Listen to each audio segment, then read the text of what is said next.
I should have just pulled out when it wanted us to. It does seem quite easy to annoy the escort vehicle.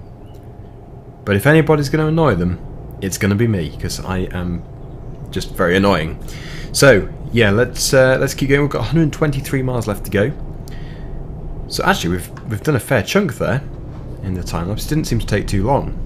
It's weird. The first 10 miles seems to take a long time. I suppose we have picked up speed by being on the larger roads, but everybody just keeps braking and slowing down in front of everybody, in front of us. So weird. That is causing chaos. That's going to cause an accident. Everybody just braking. Maybe they're just taking a good look at our wind turbine blade. I know it's very impressive. Very impressive indeed. So, oh look, we've just lost another 5 miles, 6 miles. We're getting through them very quickly. 26 degrees outside as well, so it's quite toasty.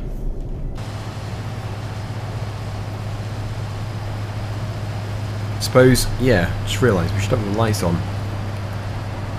Why do we not have lights on? That's better. We would have been very close to a fine, I would have thought. Unless we're exempt from all fines if we're on an escort, I don't know. But it's just for safety. We get to undertake too.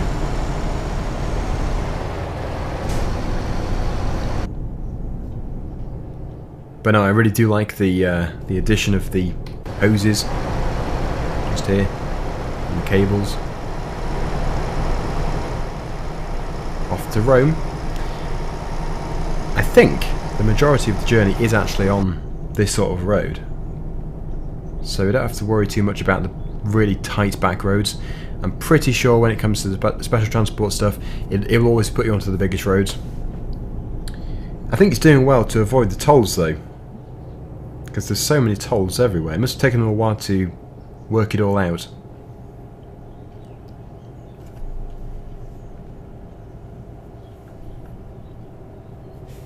Now we're being overtaken again. Yeah, why do the police cars wait there? Is it just to warn people trying to merge? I don't know. Every junction, there is a police car. Right, we're coming off. Well, we're not coming off. We're actually merging across.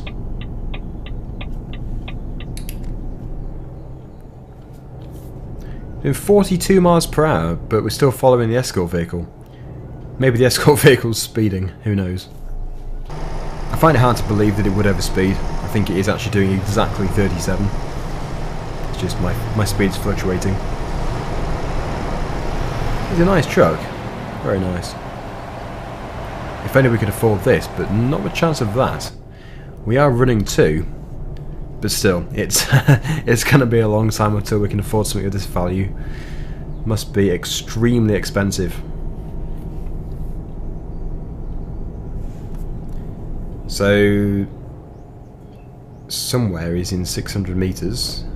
It's not a place for us, although we are going to have to bypass another toll booth in a minute. I do want to keep doing more ETS2 videos. This is the thing though.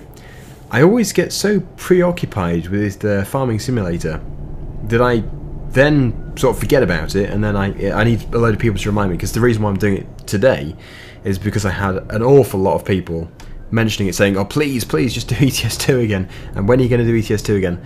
So yeah, it does take a while for me to do these videos, mainly because I get so involved with the farming simulator videos that I just don't really get the time to do it, because I'm always putting farming simulator first. Because I'll be honest, I think ETS2 is an absolutely incredible game, but I do prefer farming simulator.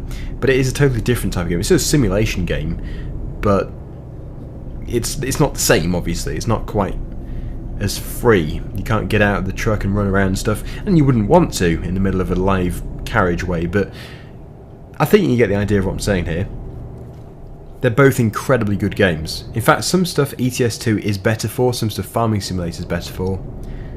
Mix them both together, and that would be a crazy game. That would be an absolutely incredible game, but it would never work because it's obviously totally different things, like I say. So they are both good in their own ways.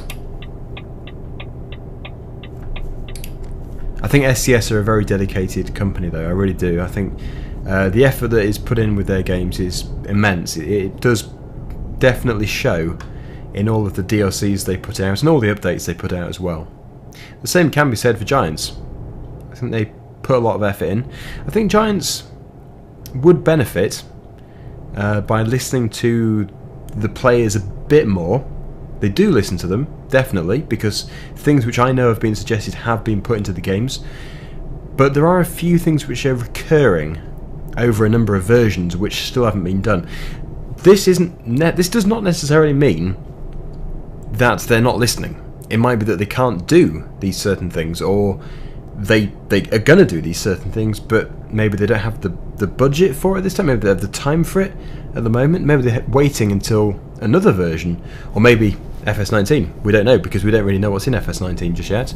We know the basics, but not really any detail. It is going to be interesting when more news does come out about FS19.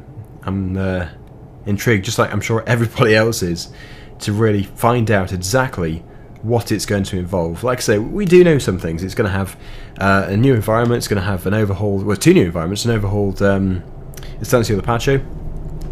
All the graphics are going to be overhauled. In fact, like this, the graphics will be, I should think, fairly similar to this. Obviously, all we can base it on is screenshots, but it does look very similar. So maybe Farming Simulator will meet ETS2 with the graphics. But yeah, from those screenshots which we've seen, it does look like this. That sunset. Very dynamic. Very nice. Right, on to the final leg of this journey. 44 miles left. 43 miles left. I'm counting them away.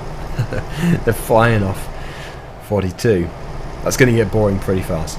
Let's just keep going. Looks like we're coming off here anyway.